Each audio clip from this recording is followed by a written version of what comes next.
Behind Malaysia's shiny pillars of progress stands her staunchest symbol of tradition.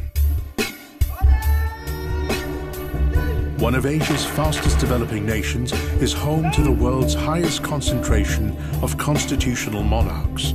We are the only country that practices rotating monarchy, where all the 9 rulers from 9 states will get their chance to be the king of Malaysia. Though many nations maintain monarchies, never before has a ruler come to the same throne twice. And nowhere else could this happen but Malaysia. Beta akan bersungguh-sungguh menjalan dan melaksanakan tugas-tugas yang berat yang telah diletakkan di atas bahu Beta sebagai Yang di-Pertuan Agong.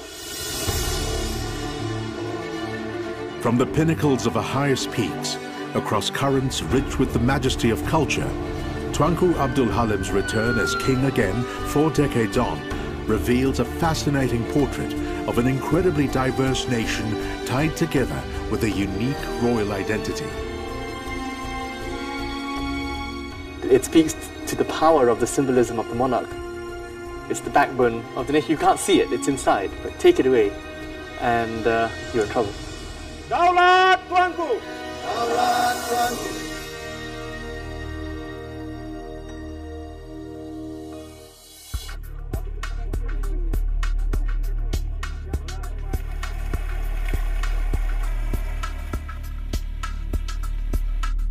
Malaysia's brand new national palace, Istana Negara, Kuala Lumpur.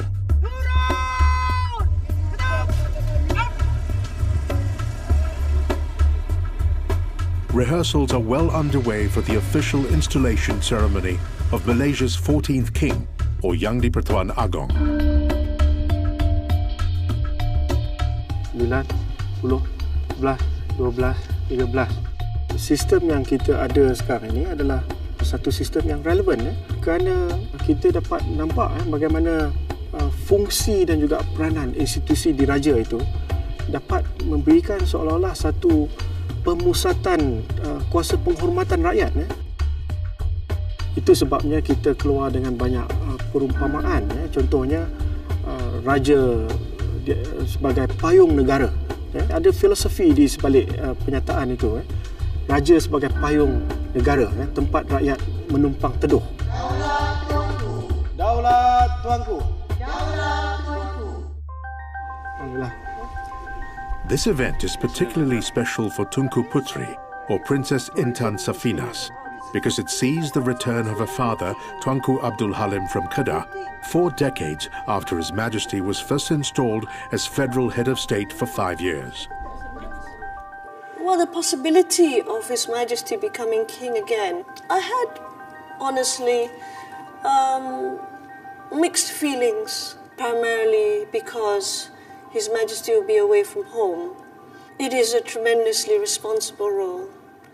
It has with it a great deal of pressure and personal sacrifice. When colonial Malaya achieved independence from Britain in 1957, 9 traditional monarchies emerged and established a unique system of power sharing, giving each a fixed term as constitutional ruler of the nation. 1963 saw Malaya join a bigger federation, including the newly independent territories of Sabah and Sarawak, which continue to drive the great diversity that makes Malaysia today. His Majesty hails from Kedah, the earliest sultanate in the country.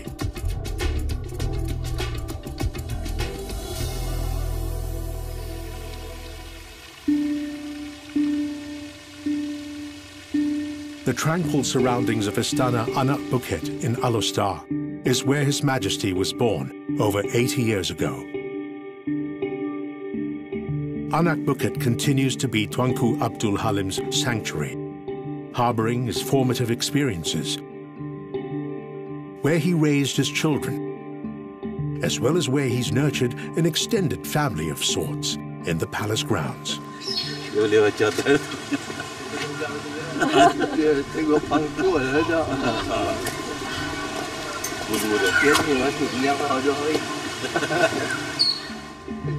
His Majesty's love for wildlife is legendary. As Sultan of a state blessed with some of Malaysia's oldest rainforests, he's cared for quite a collection of colourful creatures, which he will undoubtedly miss with his new calling in Kuala Lumpur.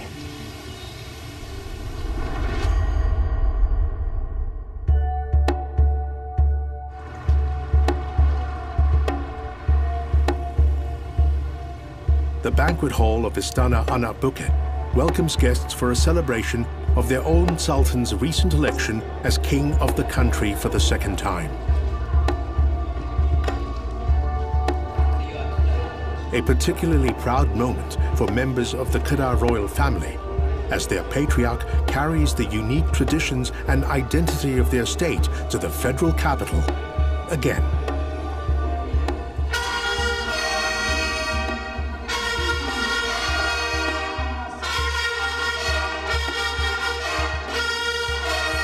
When each ruler comes to occupy the position of Yang di-Pertuan Agong, in terms of the ceremony, in terms of the regalia, they bring a heritage undoubtedly from their own state. The muscat, the dress of the Yang di-Pertuan Agong comes from Kedah. Every time an Agong is installed, you have the presence of the nobat. I mean, the nobat originated in Kedah. Tucked away at the top of a historic tower in Alostar, members of Kedah's Royal Orchestra, the Nobat, practice for their performance at the installation in Kuala Lumpur.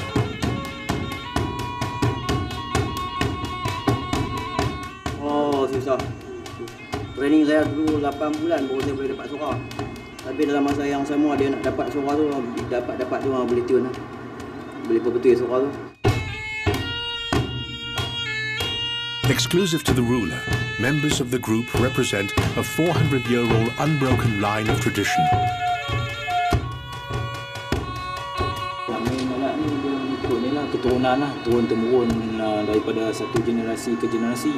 Macam saya ni, bapak saya dulu, arwah bapak saya dulu main sunai. Jadi saya pun kena main sunai juga lah.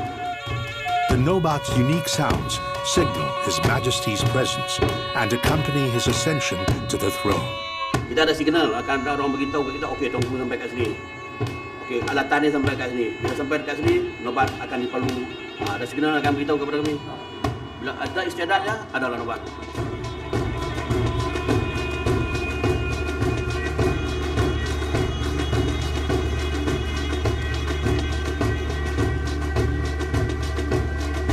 Tuanku Abdul Halim's second installation as Yang di-Pertuan Agong, or King, with all its rituals and customs, will soon play out against the backdrop of a thriving nation that continues to celebrate its rich traditions and diversity as it drives forward into the future.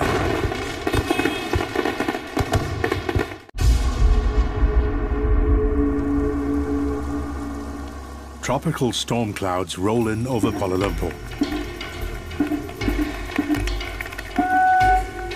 But at the country's national palace, Istana Negara, the troops are determined to brave the elements and carry on with the official installation of the nation's 14th king.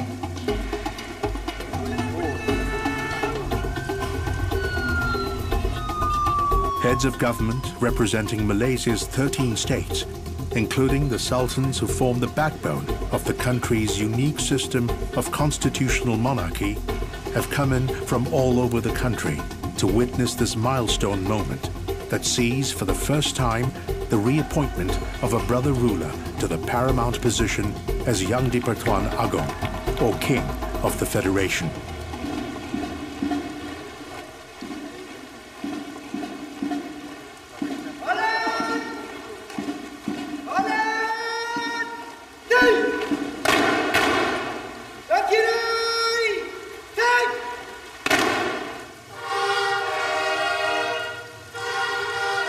As the longest-serving monarch in the country, Tuanku Abdul Halim has weathered many storms. His Majesty's return to the federal throne 4 decades after his first 5-year term as king is perhaps fortuitously fitting for the fact that he hails from the earliest sultanate of the land, Kedah.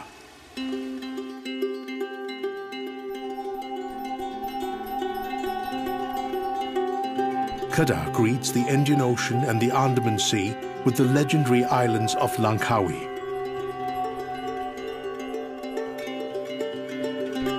History's more famous maritime hubs, Penang, Singapore and even Malacca, were preceded by entreports on the coast of Kedah by hundreds of years. Civilization first started in Kedah, through the river, through the areas of Lemah Bujang and Gunung Jerai.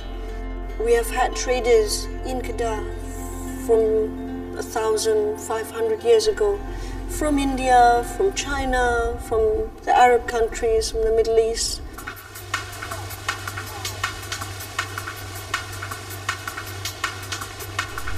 While her father, the Sultan of Kedah, prepares to step into His Majesty's new role as king in the federal capital, Tunku Putri Intan Safinas steps up to take on more responsibilities in their home state. Today, that means visiting coastal communities of Kedah's estuaries.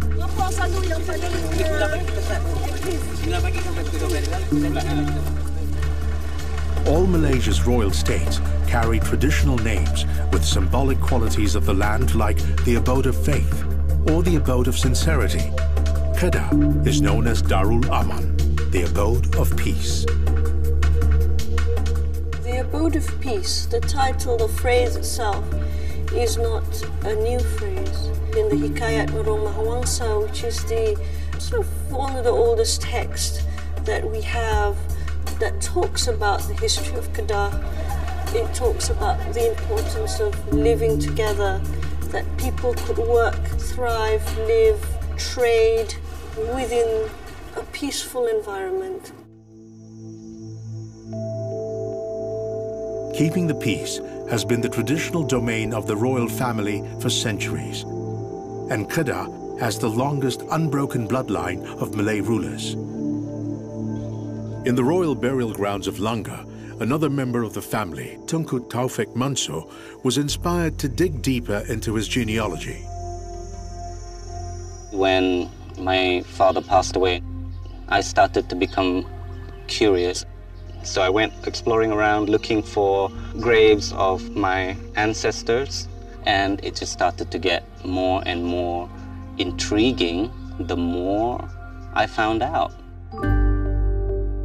What began as a curious search of his family tree led Tunku Taufik on a journey across the state, drawing him further back in time into the valley that is today recognized as Malaysia's richest archaeological site. Kedah was the seat of pre-Islamic kingdoms dating back more than a millennium. The remains of ancient civilizations that once populated Kedah's Bujang Valley include some of the earliest man-made structures in Southeast Asia. In the days when seafaring was considered quite treacherous, Gunung Jerai, which is right in front of us right now, could be the navigational point of travelers coming to and from India. This would have been a life-saving beacon to a huge number of people coming and going.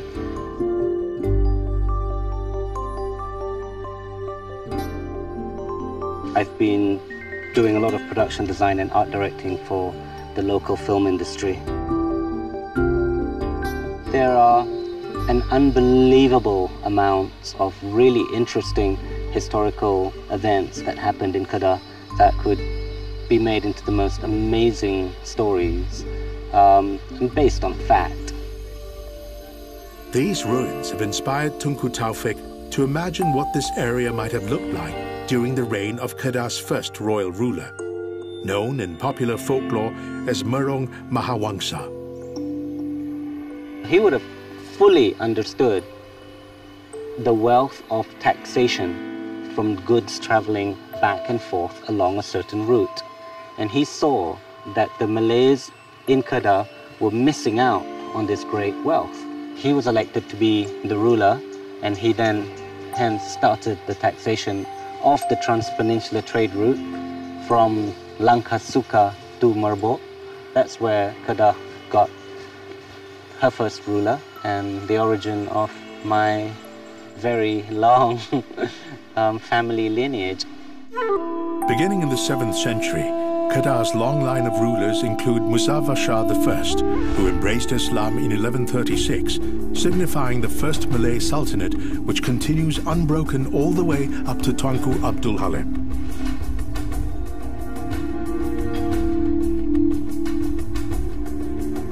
His Majesty has been Sultan of his state since 1958, even before the formation of Malaysia, which he went on to serve as Agong or King for 5 years in the early 1970s.